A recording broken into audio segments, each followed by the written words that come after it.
Mais, dis-moi, Monsieur Dufour était constable, mais avais-tu pas un job, toi, dans la Special Police? Oui, j'ai été 4 ans avant ça. J'ai été demandé pour garder une salle de danse à Fort Kent par Lou Willett. C'était un state police. Dans le temps, je venais un truc pour la state. Puis il est venu me demander, puis j'y réponds là-dessus que je connaissais pas bien l'affaire dans le police department. Puis ça m'occupait un peu. J'étais capable de le faire parce que j'avais la capacité pour. Mais je n'étais pas instruit que je me trouvais assez pour le faire. Lui, il a dit Lou Willett m'a dit qu'il m'aiderait dans aucune manière pour faire l'ouvrage comme il fallait que ça y fait. Puis j'y réponds que oui, que je le ferais. Puis je travaillais 3 soirs par semaine au Midway Pavillon qui était dans le temple de Fort Kent. Dans le temps, j'étais un Special Police. Après ce bout de temps-là, j'ai travaillé à peu près comme 2 ans, aussi loin que je me rappelle. J'ai été demandé pour aller prendre soin de la salle de danse qu'il y avait au Sporting Club. J'ai fait ça 2 ans. Je travaillais rien que le soir. J'ai fait ça 2 ans de temps. Après ça, j'ai été appointé par le town de Madawaska comme un chef de police. T'en souviens-tu ton premier official act as chief of police dans Madawaska? Ça peut être un peu dur pour moi de me rappeler parce que je n'ai pas assez de temps de toutes sortes d'affaires. Mais aussi loin que je sais, dans ce temps-là, c'est dans le temps que la boisson a été admise dans State Domain, puis que Madawaska avait voté ça 8 qu'on pouvait l'avoir. Puis c'est pour ça qu'il a pointé un chef de police. Puis aussi loin que je sais, c'est par rapport en vrai mot, dans mon langage, les ivrognes. Dans les chicanes qu'il y avait dans les places publiques, en cause, que le monde pouvait s'assire puis boire à la vue du monde, tandis qu'avant, le temps de la probation, que police cachée pour prendre un coup, ceux-là qu'on prenait. Puis là, ça a amené public qu'on pouvait s'asseoir d'un châssis puis boire, mais en dedans de la place, pour établir la loi comme la loi disait. C'était un petit peu malisé pour la police, pour mettre les choses comme qui doivent être, puis qui devraient être. Qu'est-ce que tu trouvais là, le plus agaçant de ta job comme chief of police? Well, c'était d'aller chercher quelqu'un qui était en boisson, puis qui ne voulait pas rien comprendre. Que vraiment, au bout de ça, quand ça ne voulait pas comprendre, j'étais obligé de prendre ça puis mettre ça dans notre petite prison qu'on avait.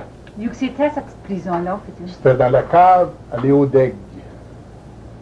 Jusqu'on avait un petit peu de misère à descendre ça, spécialement l'hiver, des fois qu'on descendait sur le dos comme on pouvait bien, la police puis le prisonnier. Ça, Léodègue, ça, quelle bâtisse que c'est aujourd'hui? C'était la maison que June Degg, son garçon, a le furniture store, la même bâtisse, dans la cave. Puis ils avait une cell there? Was there a cell? Il y avait 2 celles. 2 celles avec des bons cadenassés. Mais c'était un petit peu dur pour aller là. Et puis, comment longtemps que ça a servi là, pour la prison, ça veut dire? Oh boy, ça a été encore une moyenne escousse. J'ai été chef de police pas mal longtemps. Ça a été encore une bonne escousse avant qu'il loge une town office, une town de Madawaska, que la prison a venu là, à town office. Tout ce qui c'était à plein pic mode pour moi, puis pour n'importe qui avait à faire là. Puis n'as-tu mis gros de prison pour cause qu'il mettait du train? Oh boy, j'en sais pas le compte. Il est arrivé toutes sortes d'affaires. Tu dis, quand ta probation a fini, là, et puis Madawaska went wet, là, y avait-tu une célébration de Madawaska ou y a-tu continué à boire à cachette? Oui, en partie, ceux-là que j'étais obligé d'aller chercher dans les places de bière, je ne les nommerai pas. C'était quasiment toutes les mêmes, comme qu'on appelle des vieux de troubles quand il y avait de la boisson dans les eaux. Les places me faisaient demander, puis il fallait que j'aille, puis que je mette la paix. Puis pour mettre la paix, il fallait que je sorte les autres troubles qu'il y avait dans la place. Puis c'était un petit peu souvent qu'on était obligé d'user de la force. Des fois autant que j'avais, des fois ça prenait pas tout. Mais toujours, j'ai jamais été obligé de demander de l'aide. Puis dis-moi, à peu près comment ils payaient par semaine là, quand tu as commencé? Qu'est-ce qui était ta salaire? Quand j'ai été appointé chef de police, il me donnait 18 piastres par semaine. Puis là-dessus, la mention de la voyager avait rien qui avait été mentionné à l'égard de ça. J'usais mon char à moi, j'ai fait des années avec un bicycle à gasoline, puis j'usais mon char à moi, puis je payais ma gaz, et le temps ne me fournissait rien. Il ne me fournissait pas mes uniformes, il ne me fournissait pas rien, même les badges que j'avais d'accrocher après moi, qui représentaient la loi, j'étais obligé de les acheter moi-même. Avec les 18 piastres par semaine, non? C'est ça. Qu'est-ce que c'est que te mène moins, là, d'être police, là? T'avais l'air à te faire remettre par tout le monde, les enfants, puis tout ça, mais il devrait y avoir quelque chose qui... La manière de se faire aimer par le monde, c'est Dieu rendre le service qui lui revient. Puis après ça, tant qu'aux enfants, je trouvais que je m'accordais pas mal bien avec les autres parce que je lui parlais souvent. Si un faisait de quoi de mal, ça ne me borderait pas de me déranger pour aller voir qui c'est qui avait fait de quoi de mal. Puis s'il faisait de quoi de bien sur l'autre sang, c'était encore la même affaire. Ça me faisait plaisir d'y parler puis d'y dire quoi c'est qu'il avait fait de bien était bien. Parce que je sais, moi, quand il y avait des parents, des fois, là, quand il y avait de la misère avec les enfants, les coucher ou quelque chose comme ça, ils disaient « Ah, je vais appeler Fédib ». Puis il y a gros du monde qui disait ça. Oui, c'est bien, madame. J'ai entendu dire ça bien des fois moi-même. Là, je vais appeler Fédib, là. En même temps, aujourd'hui, des enfants t'aiment encore. Tu sais, puis c'est tout du grand monde aujourd'hui. Si le même monde, s'ils ne m'aiment pas, ils me le font pas voir. Parce que n'importe quoi que j'aurais besoin, je peux voir ce monde-là. Ils sont prêts à faire pour moi n'importe quoi. Même ceux-là que j'ai mis dans la prison. Parce que quand ils ont venu à réaliser qu'il était un mal, des fois, il faut y patienter un escousse avant qu'ils viennent à leur bon sens et avouer le temps qu'il était mal. Mais on part de rien pour attendre. Ça te prenait de la patience, ça fait dire? Oui, pas mal.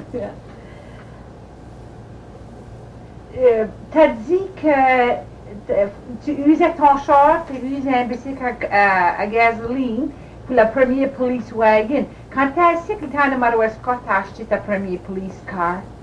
Dans 1935, ils ont acheté la première police car. Puis de là, par exemple, ça a changé les programmes un petit peu.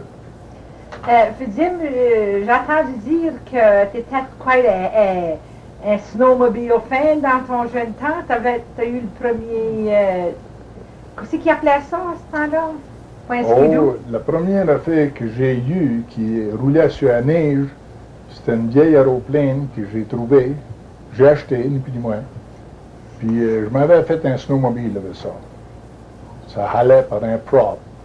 Mais c'était un petit peu trop vite pour rider en campagne, au travers des habitants, des clôtures, les tales de branches. Souvent que je m'apercevais que j'étais bien trop proche de ça, puis c'était dangereux.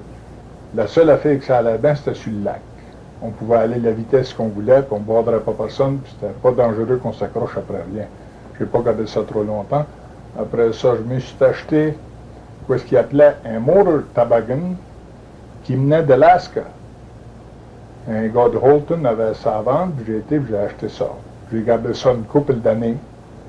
Puis, après ça, ben, je me suis débarrassé de ça, puis j'ai retombé dans les snowmobiles qu'on a à Sneur. Donc là, j'ai un gros snowmobile qui ressemble plus d'un Jeep que d'autres choses. Qu'est-ce que j'ai là, j'oserais dire que c'est à peu près, pour moi, avec ma condition, c'est le meilleur rig que j'ai pas pu trouver encore. Ah oui. Puis Fédim, tu as un pet qui est pas mal intelligent. Pourrais-tu nous en parler un peu de ton chien? Ah oui, mais il est pas mal vieux, je sais bien que son temps est fini. Oui, il est bien smart. Il est un bon gardien. Il m'écoute bien. Puis, il ne fait pas de peine à personne. Puis, c'est un bon chien, mais il est rendu à 15 ans. Je crois bien que je vais être obligé de m'en débarrasser d'un vite. Comment tu l'appelles, ton chien? Snowball. C'est un husky, ça? C'est un mixed breed qu'on appelle avec du loup puis du German Shepherd. Le chien est blanc. Oh, yeah, wolf and a German Shepherd, right? C'est ça qu'ils m'ont dit. Tu fais dire, ça fait depuis 1956 que tu passes à la police force. J'oserais dire oui, mais je ne me bade pas de la police department parce que j'ai été badré du cœur, puis j'y suis encore.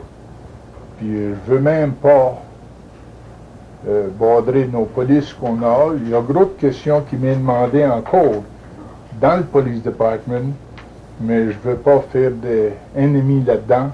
C'est plus moi qui run ça, ça fait que j'ai plus rien dire.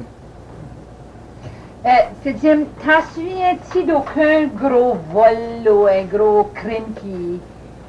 Oui, un peu. J'ai eu des occasions de trouver une choyerie d'argent déjà qui avait été volée de Edmundston. Même les gens qui l'argent avait été volé ne savaient même pas que les argent était parti. Puis un matin, j'ai été demandé d'aller à Saint-David, à la vieille station de Saint-David, de descendre là, les sectionnaires avaient trouvé une choyerie d'argent qui était des 50 cents. So, j'ai descendu aussi vite que j'ai pu, puis j'ai arrivé là.